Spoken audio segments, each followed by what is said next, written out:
Roger Federer décroche son 101e titre en carrière, son 28e titre en Masters 1000 contre John Isner à Miami. Et du côté des femmes, on a Barty qui s'est imposée contre Pliskova, qui elle décroche son 4e titre en carrière. Donc un écart en termes de palmarès, mais 2 performances incroyables. On revient sur tout ça, c'est parti, let's go.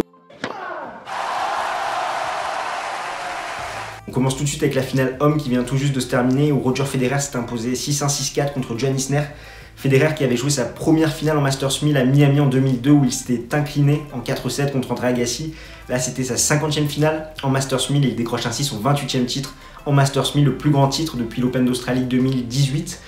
Par contre, John Isner peut être fier quand même de son parcours. Il est arrivé en finale et il a eu l'occasion de défendre son titre acquis l'année d'avant, donc en 2018. Et c'est un fait assez rare hors Big Four parce que peu y sont arrivés. Donc il y a eu Isner entre Miami 2018 et Miami 2019, Zverev entre Rome 2017 et Rome 2018, et Ferrer à Bercy 2012 et Bercy 2013. Donc ces trois-là ont perdu. Et si on remonte encore plus loin, ça remonte à Ferrero à Monte-Carlo 2002-2003, Agassi Miami 2002, Miami 2003, et Hewitt Indian Wells 2002, Indian Wells 2003. Donc Ferrero, Hewitt et Agassi, eux, avaient réussi à défendre leur titre. Au niveau de la finale, pas grand chose à dire tant Federer a été supérieur. Il a totalement neutralisé le service adverse avec des retours bloqués. Ses slices ont fait très mal, baissant un petit peu le centre de gravité d'Isner, jouant des coups très très bas.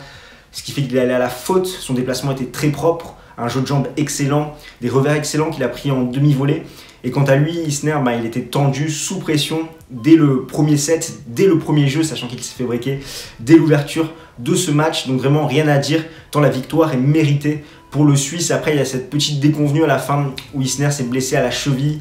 Après, ça a paralysé un petit peu toute sa jambe. Ce qui fait qu'il se fait breaker à 5-4. Mais bon, globalement, Federer était largement supérieur à son adversaire. Et même au service, comme vous le verrez avec les statistiques, Isner, c'est 9 aces, 74% de première balle, 59% de points marqués derrière sa première balle et seulement 50% derrière sa seconde balle. Alors que Federer, c'est 6 aces, 57% de premier service, donc c'est pas énorme, mais derrière, c'est 100% de réussite et 80% derrière sa seconde balle, sachant qu'il n'a concédé que 3 points sur ses engagements. Du côté des femmes, Ashleigh Barty s'impose contre Karolina Pliskova en 2-7 également, 7-6, 6-3.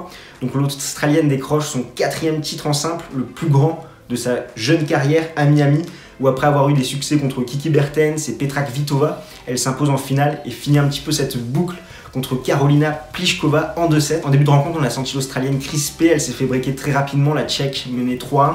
Et ensuite, elle s'est un petit peu décomplexée, elle a réussi à imposer son jeu, notamment avec son revers slicé qui fait très très mal. Et un petit peu comme Federer avec Isner, ce revers slicé à Pliskova lui a cassé les jambes, l'a entraîné à commettre beaucoup plus de fautes. Elle a réussi à déplacer la Tchèque, ce qui fait qu'elle l'a fait courir, elle l'a vraiment un petit peu fatiguée, épuisée. Et c'est bien Barty qui a su tirer le meilleur de cette finale et décrocher le plus grand titre de sa carrière. L'Australienne finit avec 15 aces, 63% de première balle, 86% de points marqués derrière sa première balle. Et elle s'est fait breaker seulement une seule fois sur 2 occasions que la Tchèque s'est procurée.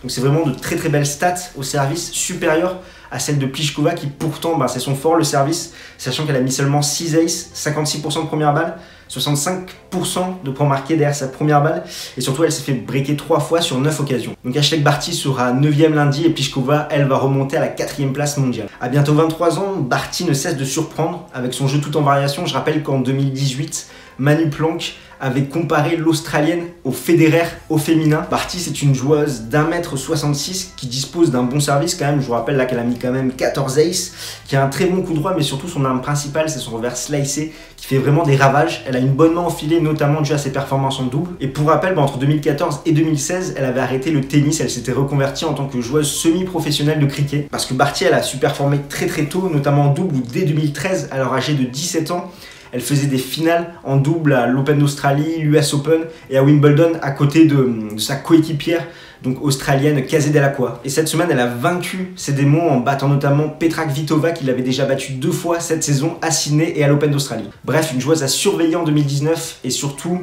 une série qui ne s'arrête pas chez les femmes. 14 tournois joués, 14 vainqueurs différents. Donc au niveau des enseignements de Miami, on peut constater que la Next Gen continue de monter en se passant un petit peu le relais à chaque tournoi, sachant qu'ils ont du mal à enchaîner, du mal à être constants. Mais il y a un tournoi où c'est un membre de la Next Gen qui perce, et dans l'autre tournoi, ça va être un autre. Il faudra également compter à l'avenir sur Félix Auger-Aliassime, qui a été vraiment très très impressionnant à 18 ans et demi en ralliant les demi-finales à Miami, et qui pour moi est le joueur le plus complet de la next-gen, qui n'a pas vraiment de points faibles, qui a des axes d'amélioration bien sûr, mais qui est vraiment le plus complet tennistiquement parlant. Sachant qu'il est très solide en coup droit, il s'agit de sa force, il a une balle très vive qui tourne énormément, donc un avantage sur terre battue.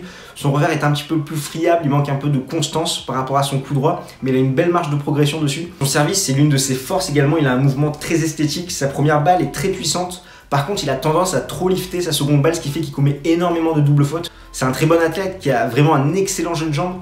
Il arrive à bien voleyer, il arrive à finir le point au filet, il peut encore un petit peu progresser dans ce compartiment du jeu. Et mentalement, on arrive à le voir qu'il est très solide quand même s'il commet des doubles fautes à des moments assez importants. Mais bon, il a quand même la mentalité d'un champion parce que je rappelle qu'après sa déconvenue contre John Isner, après sa conférence de presse, il est directement allé s'entraîner au service. Après, chez les Français, on a Lucas Pouille qui a un petit peu épuisé son quota de victoire à l'Open d'Australie. Encore une déconvenue d'entrée pour lui, même s'il a eu ce virus qu'il a énormément diminué, un petit peu comme Alexander Zverev, qui doit commencer à s'inquiéter parce qu'on l'a pas énormément vu en 2019 et là arrivent de grandes échéances pour lui, sachant qu'il défend une demi à Monte-Carlo, un titre à Madrid, une finale à Rome, un quart à Roland-Garros. Ensuite on a Djokovic, on a vu que son objectif vraiment c'était les grands chelems, qui s'était un petit peu remis à l'écart avec cette affaire Kermode. À voir ce que ça va donner. Je pense qu'il faut au moins qu'il fasse une finale sur les tournois de préparation sur terre battue pour vraiment arriver bien à Roland-Garros, pour avoir cette marge de progression et monter en puissance.